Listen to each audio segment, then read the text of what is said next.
Assalamualaikum warahmatullahi wabarakatuh dan salam sejahtera. Kita teruskan matematik tingkatan 4, masuk bab 8 iaitu sukatan serakan. Subtopik kita adalah data tak terkumpul. Okey, sebelum tu kita akan tengok dulu standard 8.1 standard pembelajaran kita pada hari ini adalah menerangkan maksud serakan. Okey, kita mau tengok apakah ini maksud serakan. Okey, seterusnya serakan merupakan suatu sukatan yang paling penting di dalam matematik, di dalam statistik dalam statistik serakan. Sebab apa? Sebab serakan ni dia melibatkan data-data, melibatkan data yang banyak ke data yang sikit. Jadi seterusnya sukatan serakan memberi kita gambaran tentang cara nilai-nilai dalam satu set data ditaburkan. Okey, maksudnya apa? Data yang banyak kita mahu tengok data tersebut relevan ataupun tidak. Okey, seterusnya serakan adalah kecil jika set data itu mempunyai jumlah yang kecil dan sebaliknya. Okey. Maksudnya kalau serakan jumlah dia besar, maksudnya serakan tu besar lah.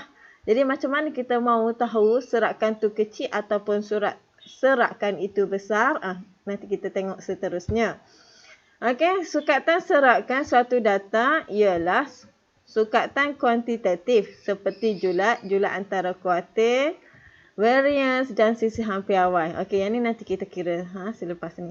Jadi macam mana kita mahu tahu serakan itu kecil ataupun serakan itu besar? Jadi seterusnya contoh 1. Okey, contoh 1 ni kamu boleh lihat dalam buku teks buku teks muka surat 213. Okey, jadual menunjukkan jisim dalam kg, kilogram bagi 20 orang murid. Okey, inilah ini dia punya berat lah. Jisim ni sebenarnya dia punya berat lah dalam kilogram. Yang ni berat dia adalah 52. Ni 60 bagi 20 orang pelajar. Okey, nyatakan beza jisim dalam kilogram bagi murid-murid ini. Okey. Soalan dia adalah nyatakan beza jisim dalam kilogram bagi murid-murid ini. Jadi macam mana kita nak cari dia punya beza? Senang saja ya. Daripada data ini kita cari nilai yang paling besar. Jadi di sini nilai yang paling besar adalah 79. Okey, ini adalah nilai yang paling besar. Dan kita cari nilai yang paling kecil. Apakah nilai yang paling kecil? Nilai yang paling kecil adalah 47. Okey. Jadi bila kita mau cari beza, kita tolak sajalah.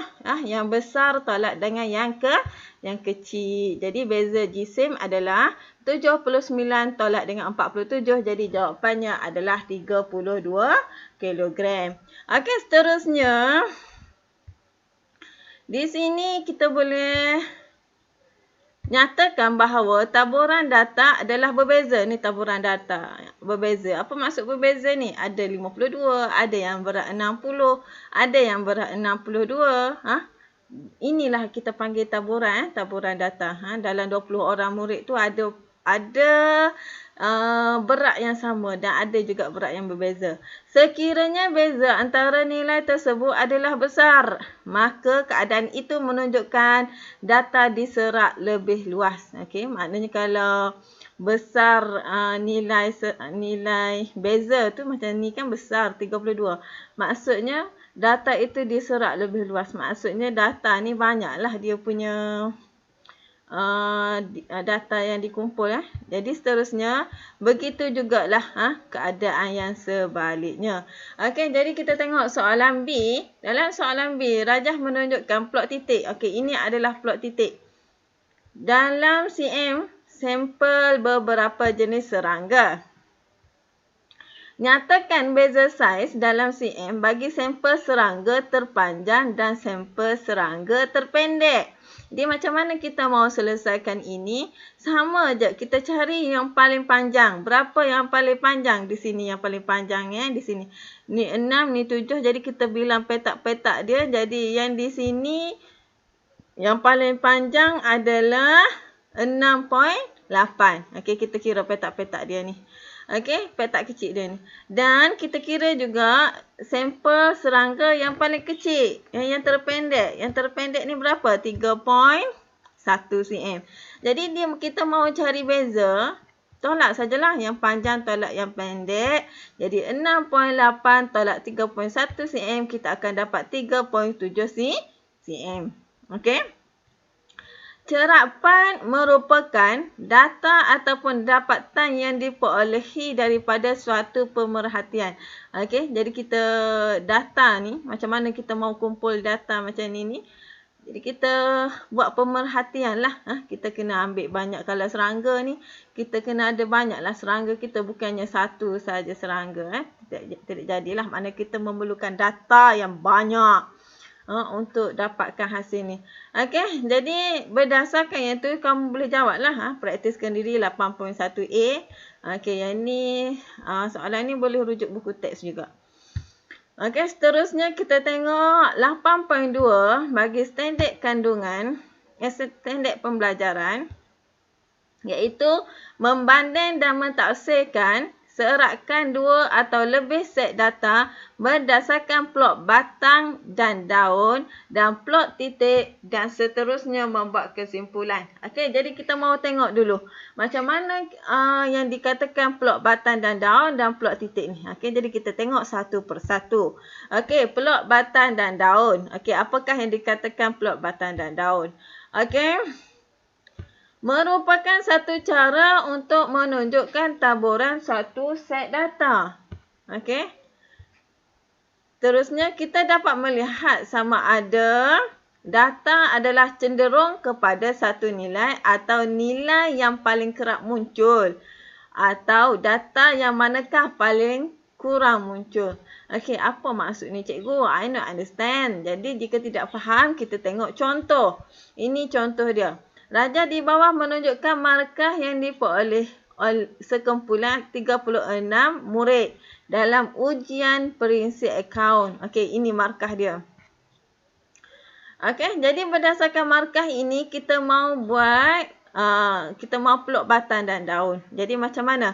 Yang pertama sekali, untuk selesaikan soalan ini kita cari dulu. Kalau 27 mana lagi? Kalau yang number dalam 20, 21, kepala dia 2. Ada lagi tak kepala dia 2? Okey, kepala dia 2 tiada, sudah kan ada 27 sahaja. Okey, kemudian kita tengok kepalanya 3. Ada tak kepala, ni 2 ni 2 ni lagi ni, ni 2 lagi ni, ni ada 2 ni. Ni 2. Okey, kemudian kita tengok kepala 3. Okey, kepala 3 mana? Okey, 34, 35, 35. Okey, cari yang kepala 3. Okey, kenapa kena cari yang kepala dia ni sama? Sebabnya, okey, nanti kita tengok. Okey, ada lagi tak? Yang kepala 3 tiada sudah. Okey, kemudian kepala 4 dan seterusnya. Maksudnya di sini, berdasarkan batang dan daun ini, contohnya 27, 29. Kita ada 2 di depan ni, kita letak di sini. Untuk yang 2 ini, kita letak sini. Okey, nombor yang di belakang dia ni, 7 dan 9 kita letak di belakang. Ni 7 dan 9. Itu maksudnya. Maksudnya yang di depan ini adalah batang dia. Dan daun dia adalah 7 dan 9. Sama juga dengan 30 ni. 31, 32. Yang depan ni 3 batang. Yang belakang dia ni 1. Okey, 2. 4. Okey, 5 ni ada berapa? 1, 2 kan? Ada 2 huruf 5 belakang dia. Okey, 6 ada berapa? 1, 7 ada 2, 8 ada 2 dan 9 ada 1. Okey, inilah yang dikatakan dengan daun. Nombor yang berada di belakang. Sama juga dengan 4 ni. Okey, tengok kepala, nombor yang mempunyai kepala 4. Okey, nombor yang mempunyai kepala 4 di sini. Okey, ini nombor yang mempunyai kepala 4. Jadi berdasarkan nombor ini, kita ambil nombor yang di belakang dia tu sebagai daun. Makna 0, 0, 1, 2, 2, 2, 2, 3, 4, 4, 5, 6. Tengok di sini. 7, 7, 8, 9, 9. Okey, inilah daun dia. Nombor yang berada di belakang. Dan seterusnya, yang mempunyai kepala 5 ni. Jadi kepala 5 ni, kita ada yang di belakang dia 2. 2 kita ada 3. Okey, dan 3 huruf 3 dan 4.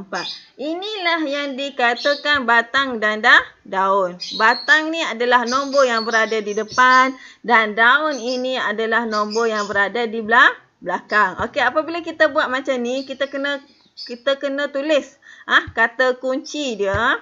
Kata kunci di sini kekunci 27. 27 ni bermaksud 27. Okey, kekunci ni kita kena tulislah. Okey, ya, jadi yang ni adalah batang dan daun. Jadi seterusnya kita mau tengok macam mana kita mau plot titik. Okey, plot titik. Okey, plot titik ialah carta statistik yang mengandungi titik-titik yang diplot menggunakan skala seragam. Okey, bila dia kata plot titik, maknanya melibatkan titik lah. Okey. Setiap titik mewakili satu cerapan. Setiap titik ni mewakili satu cerapan ataupun satu data. Jadi kita mau tengok contoh. Okey, contoh dia data berikut menunjukkan skor yang diperoleh oleh sekumpulan 20 orang murid dalam kuis biologi. Okey, ini adalah data dia lah, skor. Markah bagi kuis biologi. Ada yang 0 markah, langsung tiada markah, ada yang dapat 6 markah, 4 markah, 7, 6 dan seterusnya lah. Okey, berdasarkan markah ini kita mau lukis plot titik. Bila kita mau lukis plot titik, kita mesti menggunakan kertas graf. Kertas graf ke apakah yang berbentuk petak lah, senang. Contoh ini adalah jawapan dia. Okey. Yang pertama sekali, cuba kita kena buat ni. Kena buat paksi ni. Untuk skor, nilai skor. Nilai skor kita contohnya bermula dengan nilai yang paling kecil. Nilai yang paling kecil adalah 0. Maksudnya di sini tiada markah. Kemudian yang paling besar sekali berapa markah dia? 8. Maksudnya kita kena tulislah daripada 0 sampai 8 ni. 0, 1, 2, 3, 4, 5, 6, 7 dan 8. Okey, daripada sini kita kira yang 0 ni ada berapa? 1, 2. Maknanya kita buatlah 2 titik di sini. Maknanya 2 titik ini bermaksud ada 2 orang yang mendapat markahnya 0. Okey, 1 ada berapa? 1 ada 1 je. Maknanya 1 sahaja titik dia. Apa maksud dia? 1 orang sahaja yang mendapat 1 markah. Okey, 2 ada berapa? 2 pun ada 2. Okey, 2 pun ada 2. Maknanya di sini pun ada 2 titik. Maksudnya 2 orang mendapat 2 markah. Okey. Sama juga dengan nombor 3. Nombor 3 ada berapa? 3 markah ni. 1, 2, 3. Okey, 3 markah ada 3 orang. Maksudnya 3 titik lah dan seterusnya. Okey, 4 markah ni ada 2 orang. 4 markah kita ada 2 orang. Maksudnya ada 2 titik di sini. Maksudnya kita tulis selari. Satu baris ni selari. Bila kita mau lukis plot titik ni, dia mesti selari dia punya ketinggian. Yang ini adalah menunjukkan bilangan dia. Ada 2 orang mendapat 0 markah, 1 orang. 1 markah, 2 orang, 2 markah, 3 orang, 3 markah, 2 orang, 4 markah, 2 orang, 5 markah dan seterusnya. Ini maksud plot titik. Ini maksud plot titik. Okey, seterusnya. Okey, dalam plot titik di atas, cerapan yang paling tinggi ialah 8. Okey, markah yang paling tinggi adalah 8 markah. Dan cerapan paling rendah ialah 0. Maksudnya markah yang paling rendah adalah 0. Dan paling banyak murid memperolehi skor 7. Okey, paling ramai pelajar dia mendapat markah 7 markah. Iaitu berapa ramai orang ni? Berapa ramai pelajar ni? Okey, ada 4 orang pelajar mendapat 7 markah. Itu maksud dia. Okey, seterusnya kita tengok contoh 2. Contoh 2 ni ada dalam buku teks muka surat 217. Soalannya, satu pertandingan kuis matematik dan kuis sains. Ini kuis matematik dan yang ini adalah kuis sains. Telah dijalankan di SMK Bistari sempena Minggu Sains dan Matematik. 20 orang murid telah mengambil bahagian dalam kuis tersebut. Rajah di bawah menunjukkan 2 set plot titik bagi skor yang diperolehi murid-murid ini. Jadi kita tengoklah. Ini adalah markah bagi kuis sains dan yang ini adalah markah kuis matematik. Apa maksud dia? 8 markah ada 1 orang. 9 markah ada 3 orang. 10 markah ada 3 orang. 11 markah ada 5 orang dan seterusnya. Sama juga dengan skor dalam kuis matematik. Okey, jadi soalan dia, data manakah menunjukkan serakan lebih besar? Berikan justifikasi anda. Samalah macam mana kita mau cari data serakan yang lebih besar, kita tolak yang besar, yang paling besar data dia, tolak dengan yang paling kecil. Maknanya di sini 15 tolak dengan 8, yang ni 15 tolak dengan 9. Jadi yang mana kita dapat? Jadi serakan skor dalam sains adalah lebih besar kerana beza cerapan data adalah lebih besar. Apa maksud dia di sini? Yang sains ini berapa? 15 tolak dengan 15 tolak dengan 8. 15 tolak 8 berapa? Yang ni 15 tolak dengan 15 tolak dengan yang paling kecil ni berapa? Tolak dengan 9. Jadi berapa di sini? Okey, 15 tolak dengan 9 kita dapat nilai dia adalah 6. 15 tolak dengan 8 kita dapat berapa? 7. Okey, berdasarkan nilai ini yang manakah yang paling besar? Okey, jadi serakan yang paling besar adalah 7. Jadi apa dia kuis dia? Kuis dia adalah kuis sains. Jadi kita tengoklah yang besar tolak dengan yang kecil. Okey, seterusnya soalan B, kuis yang manakah mempunyai beza cerapan yang lebih tinggi? Beza cerapan yang lebih tinggi yang mana? Samalah tadi kuis sains juga kuis sains mempunyai beza cerapan yang tinggi iaitu 7. Okey, 15 tolak 8 tadi. Antara skor kuis sains dan kuis matematik, yang mana pencapaian yang manakah lebih baik? Mana lebih baik ni? Okey, yang ni yang paling sikit markah dia adalah 8. Yang ni paling sikit markah dia adalah 9. Jadi yang mana lebih baik? Jika kita tengok di sini yang 15 markah seorang je, 14 markah pun seorang, tapi 14 markah di sini 2 orang. Jadi yang lebih baik di sini adalah, cuba kita tengok yang kuis sains 12 markah ada 4 orang. Tapi kuis sains di sini, kuis matematik di sini 12 markah kita ada 6 orang. Maknanya di sini kuis matematik lebih baik kerana kebanyakan cerapan tertumpu pada bahagian kanan plot. Maknanya di sini kita ramai pelajar-pelajar mendapat markah tinggi. Yang di sini kita tengok bentuk cerapan dia ni. Dia sengit ke kanan. Yang ni sengit ke kiri. Jadi data kalau dia pergi ke kanan, maksudnya dia semakin besar. Data bila dia pergi ke sebelah kiri, maksudnya data tu semakin kecil. Markah tu makin kecil lah. Jadi yang manakah pencapaian yang lebih baik?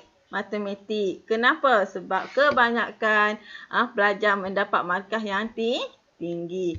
Okey, seterusnya. Jadi cikgu harap kamu dapat jawab lah. Dapat jawab soalan praktiskan diri 1.8.1b. Jadi itu sahaja untuk hari ini. Sekian, terima kasih.